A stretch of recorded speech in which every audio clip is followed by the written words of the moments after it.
Ya, selamat pagi, selamat siang, selamat sore, selamat malam anak-anaknya Bu Vero, mahasiswa Teknik Sipil ITNY di mata kuliah Jalan Kereta Api yang kami ampu ya, beliau Bapak Dr. Insinyur Haji Ilham MT dan Ibu Vero sendiri ya.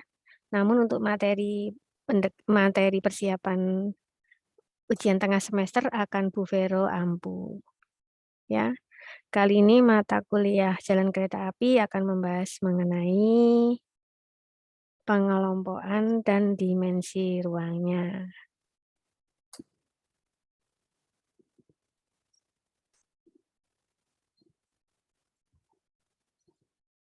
Nah, tentunya kalian juga sudah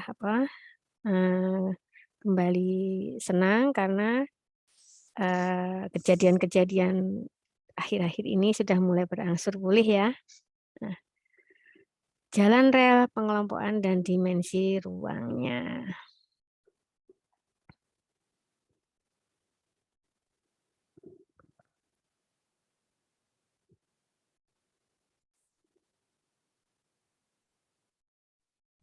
Nah,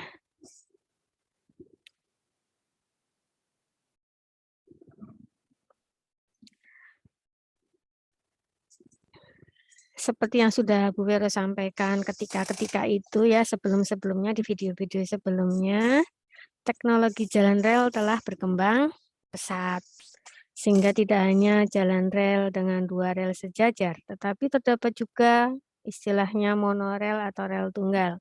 Bahkan juga jalan rel dengan teknologi levitasi magnetik. Kemudian akan dibahas juga tentang jalan rel konvensional ya, tetap aja akan Ibu sampaikan, yaitu dengan teknologi 2 rel sejajar yang saat ini dipakai di Indonesia. Struktur jalan rel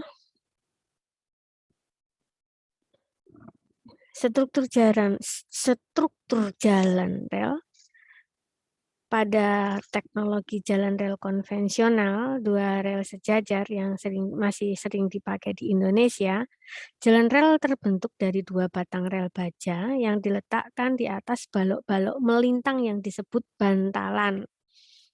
Ya, ada balok-balok kayu yang melintang-melintang di atas kerikil-kerikil itu bantalan namanya. Nah, rel ditambatkan di bantalan dengan penambat rel. Struktur rel bantalan penambat rel menjadi satu kesatuan yang kokoh, bersambung memanjang membentuk jalur yang disebut sepur atau trek. Sepur diletak di atas suatu alas yang disebut balas. Dan di bawah balas adalah tanah dasar atau subgrade. Nah, komponen dasar, komponen struktur jalan rel, dikelompokkan menjadi 2. Struktur bagian atas yaitu rel, bantalan dan penambat rel. Struktur bagian bawah yaitu bagian pondasi yang terdiri atas balas dan tanah dasar. Nih, mungkin Ibu tambahkan gambar nih ya. Ini. Ini gambarnya seperti ini ya. Hmm.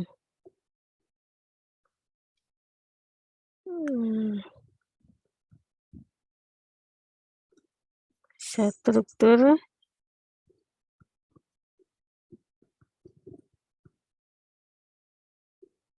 jalan rel konvensional ya.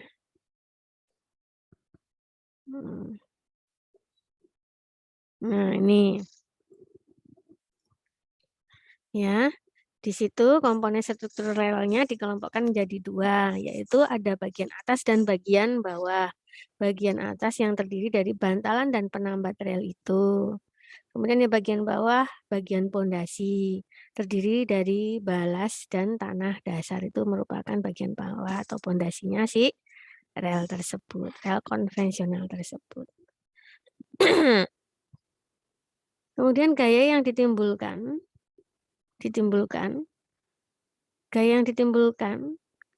karena kereta api itu ada gaya vertikal, gaya horizontal, ya tegak lurus sumbu sepur, gaya horizontal yang membujur searah sumbu sepur. Gaya vertikal, ya sebentar ya. Iya Bu.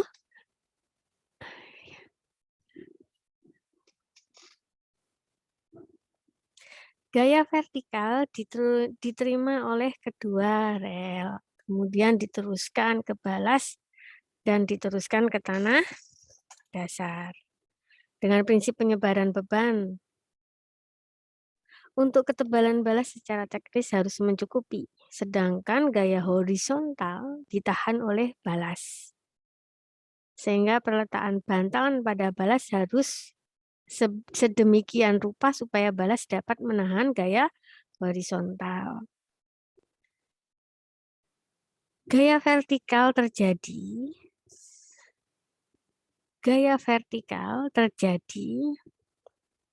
akibat gaya lokomotif, gaya kereta sendiri, dan gaya gerbong. Gaya vertikal terjadi akibat dari gaya lokomotif, ya. Gaya keretanya itu penumpang, gaya gerbong itu kan kereta barang. Merupakan gaya yang diterima struktur jalan rel. Gaya lokomotif. Gaya lokomotif itu ditumpu oleh dua bogi. Berdasar jumlah oleh dua bogi. Bogi itu seperti ini ya. Ini bogi ya.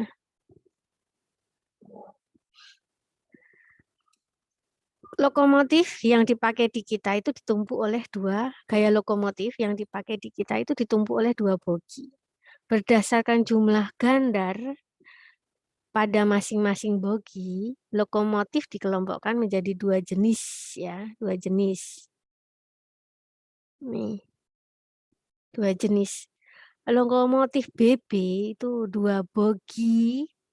Jadi seri lokomotif yang BB dan seri lokomotif yang CC. Yang BB itu dua bogi dengan masing-masing bogi terdiri atas dua gandar dan masing-masing gandar terdiri atas dua roda.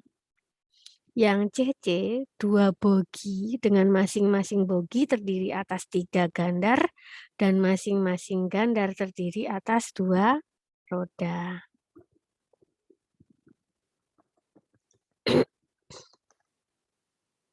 Ini bogi seperti ini ya.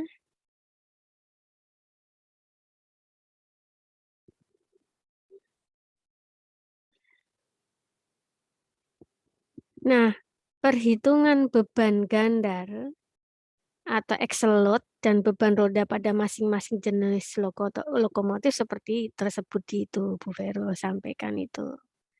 Ya, ini untuk PP. CC sedemikian. Nanti dipelajari sendiri ya. Dengan karakteristik tadi. Nih, jenis PB dan jenis CC. Iya. Gaya horizontal.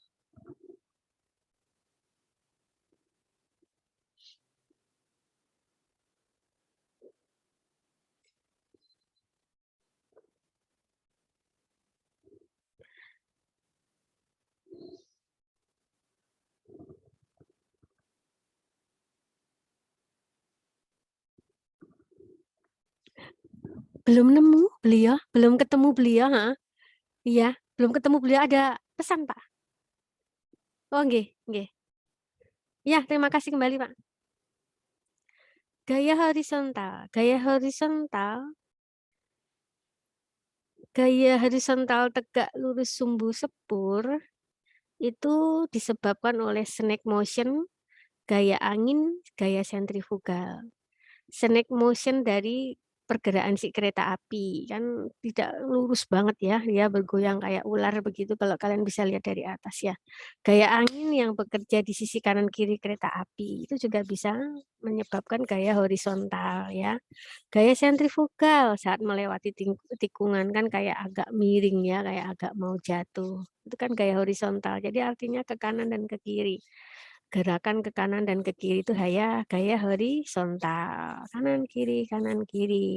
Yang tegak lurus sumbu ya. Ini nanti ada yang dari depan nanti. Pokoknya kalau vertikal dari atas ya, gaya dari atas. Paham itu ya? Gaya horizontal yang membujur ya, yang garis membujur searah sumbu sepur. Tadi tegak lurus ya, searah sumbu sepur itu adalah, Ibu belum tulis ya, yaitu gaya akibat pengereman, ya, gesekan antara roda kereta api, gaya akibat kembang susut rel, gaya berat jika jalan rel menanjak atau menurun, itu yang membujur searah sumbu sepur. Nah,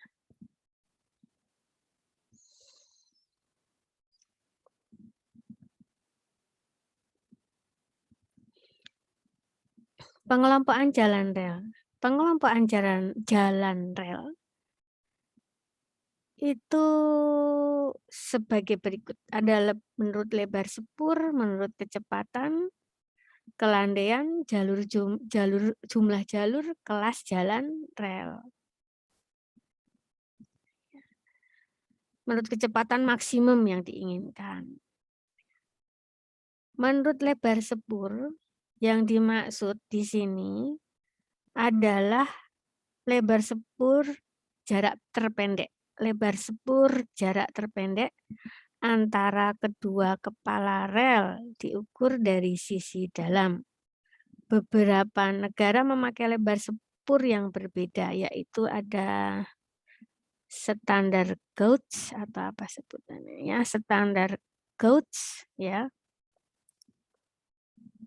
Standar gauge dengan lebar 1435 mili atau 4 feet 8,5 inch ya, 1435 mili atau broad gauge atau sepur lebar ya. Tadi kan standar gauge sepur standar. Kalau broad gauge adalah sepur lebar, itu lebar sepurnya lebih dari angka 1435 mili, lebih karena lebih lebar. Atau yang terakhir narrow gauge itu sempit, sepur sempit. Lebar sepur kurang dari 1435 mili. Ada tabelnya di beberapa negara yang itu ukuran lebar sepur yang digunakan di beberapa negara demikian itu masuk ada yang sepur sempit, sepur standar, sepur lebar. Di kita termasuk sepur sempit. Nah, seperti itu ya.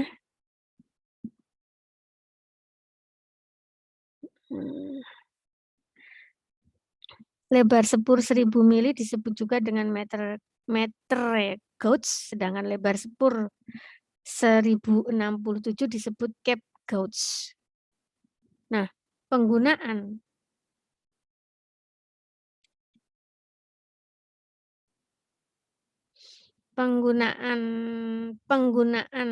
sepur sempit dibanding sepur lebar antara lain, sempit yang dipakai ya, sempit itu karena jari tikungan kecil, jari-jari tikungan lebih kecil, penggunaan lahan dan pekerjaan tanah lebih sedikit, bantal yang digunakan lebih pendek, lebih sensitif terhadap bahaya guling, kecepatan maksimum lebih rendah, kapasitas angkut lebih kecil.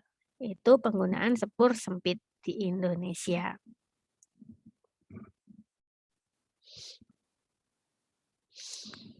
Nah, pengelompokan menurut kecepatan maksimum pada transportasi kereta api dikenal 4 kecepatan, yaitu design speed atau kecepatan perancangan, maximum speed atau kecepatan maksimum, operasional speed atau kecepatan operasi, commercial speed atau kecepatan komersial.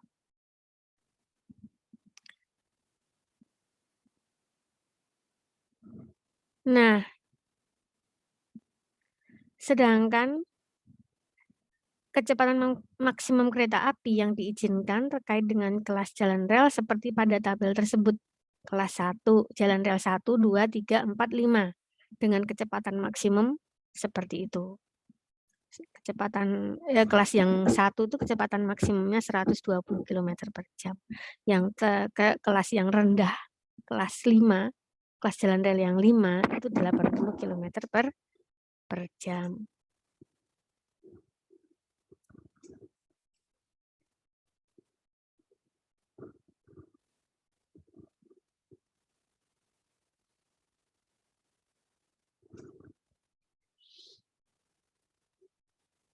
Untuk menentukan besarnya kecepatan perancangan, desain speed yang digunakan adalah ini, ya, struktur jalan rel, itu V perancangan. Ya, untuk struktur jalan rel itu V perancangan sama dengan 1,25 kali V max. Kemudian yang untuk perencanaan jari-jari tikungan dan lengkung peralihan, V perancangan sama dengan V max. Ya.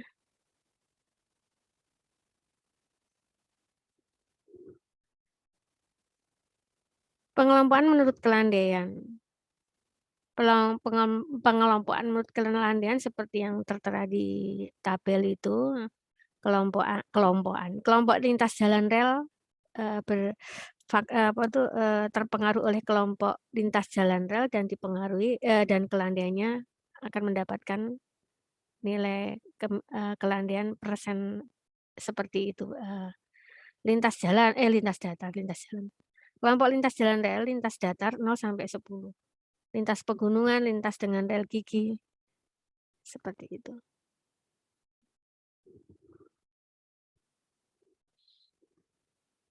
Pengelompokan menurut untuk kelandaian tadi sebentar. Untuk kelandaian jalan rel di jalan rel di emplasmen dibatasi 0 sampai 1,5. Hal ini dimaksudkan supaya kereta yang berhenti itu tidak berjalan sendiri, baik karena berat sendiri maupun tiupan angin atau lainnya. Atau pada saat mulai berjalan, lokomotif tidak terbebani dengan tenaga untuk melawan tanjakan, biar bisa tetap berjalan.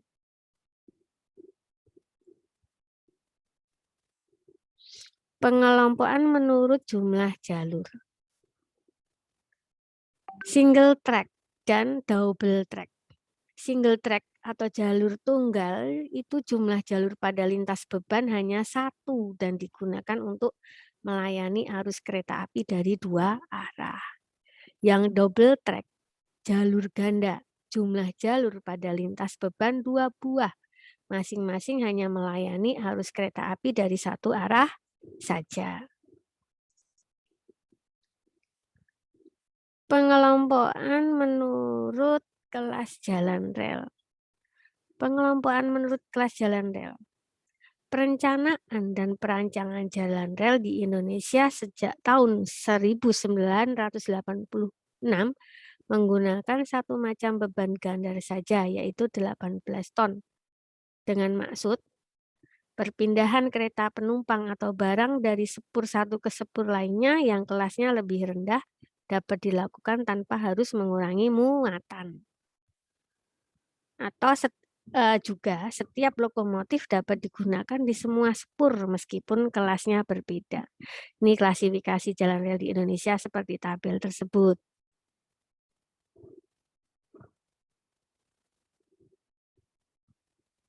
Kemudian untuk menghitung kapasitasnya itu kapasitas angkut lintas itu seperti ini. Ya.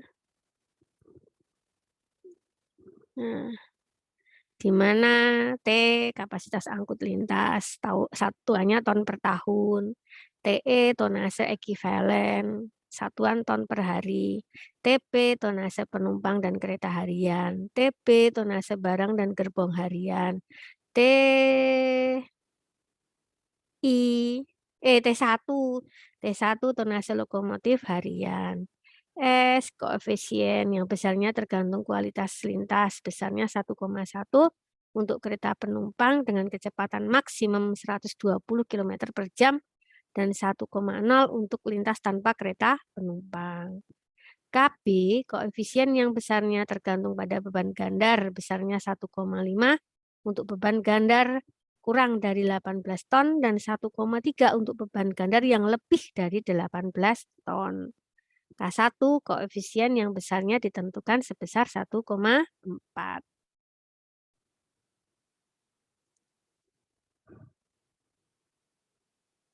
Standar jalan rel di Indonesia. Ya, seperti ini. Standar jalan rel di Indonesia. Ada kelas sampai 5 ya, kelas jalan rel 1 sampai 5 dengan kapasitas angkut lintas terpapar tersebut. Kalau kelas jalan rel 1 tuh kapasitas angkut lintasnya lebih besar dari 20. Satuannya masih dikalikan 10 ton ya per tahun. Berarti berapa? 200 ton per tahun lebih. Kelas 5. Terus kecepatan maksimum tadi kan sudah ya Ibu sampaikan di atas tadi, kelasnya 1 kan 120 km per jam. Nanti tipe relnya itu.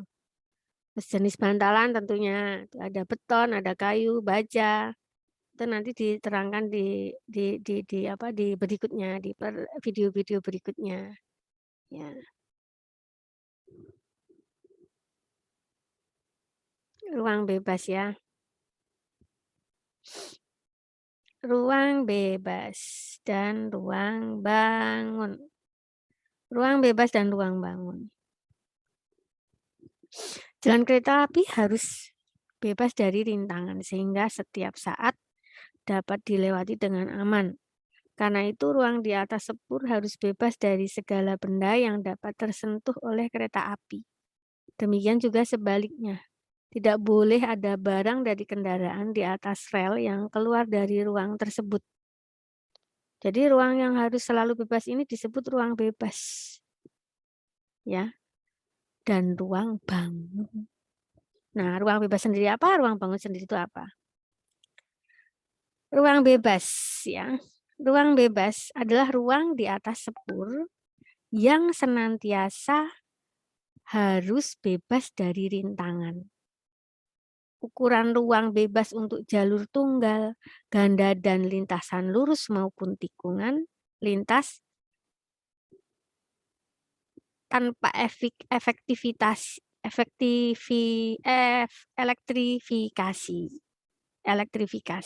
ya. Ada yang pakai elektrifikasi, ada yang tidak pakai elektrifikasi. Gambar itu nanti Ibu sampaikan ya di ini Ibu nggak munculin gambarnya ya. Gambarnya seperti apa. Yang pasti ruang bebas itu nanti harus memperhitungkan seperti yang disampaikan Bu Vero itu di depan, bergeraknya kendaraan jalan rel, pelebaran ruang pada tikungan, ukuran gerbong peti kemas standar ISO, penyediaan ruang bebas untuk memasang saluran-saluran kawat listrik dan tiang-tiangnya, tinggi peron, baik peron barang maupun penumpang. Gambar itu bisa dibuka di buku, Ibu bukunya nanti Bu sampaikan ya. Ada gambar-gambarnya juga banyak. Nah, yang ruang bangun.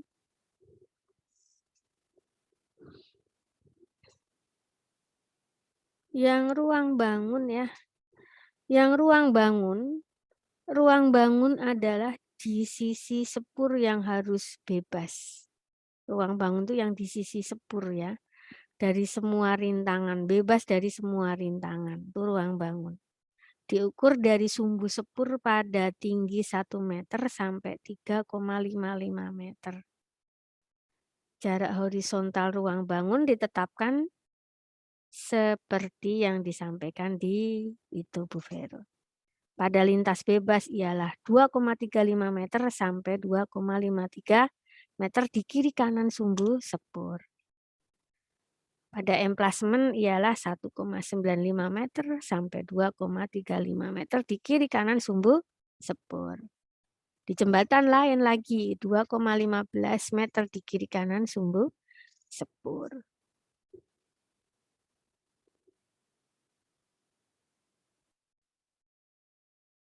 Rumpun kereta api. Rumpun kereta api, transportasi kereta api dikelompokkan dengan beberapa rumpun, yaitu 4 rumpun ya. Kereta api konvensional, kereta api urban railway atau kereta api urban, kereta api kecepatan tinggi atau high speed train, kereta api rangkaian panjang angkutan berat atau heavy haul long train. Kereta api konvensional biasanya menggunakan sepur sempit, peron rendah, dan kecepatan tidak tinggi. Indonesia untuk antar kota masih menggunakan kereta api rumpun ini.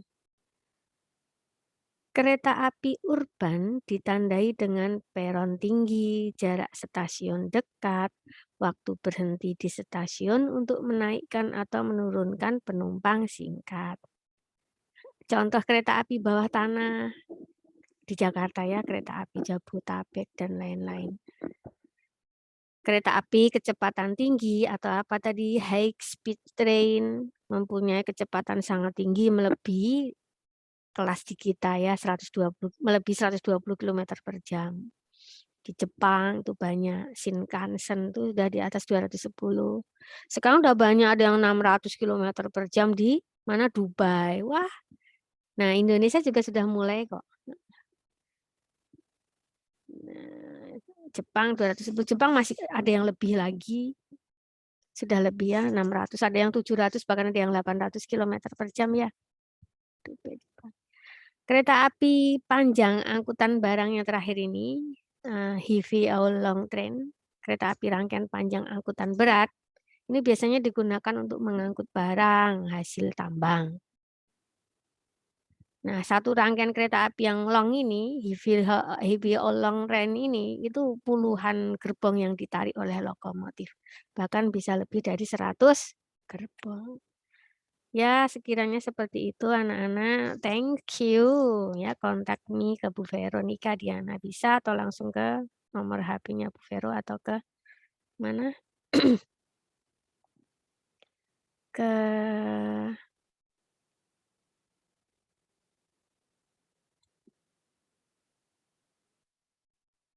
ke ruang Bu Vero, ke ruang prodi, ke ruang Bu Vero. Ya, begitu saja Ibu rasa perkuliahan untuk kali ini. Nanti disusul disusul video berikutnya itu mengenai apa ya, rel dan bantalan ya, rel dan bantalan. Ya, mungkin sekiranya sedemikian dulu. Kita tutup sampai di sini anak-anak. Sehat selalu. Ibu tutup minggu depan atau video berikutnya adalah rel dan bantalan. Ditunggu saja ya. Video berikutnya rel dan bantalan. Assalamualaikum warahmatullahi wabarakatuh. Shalom, berkah dalam. Om Swastiastu, Namo Buddhaya. Salam kebajikan, salam damai sejahtera bagi kita semua. Sarang hayo, salam sehat selalu anak-anak.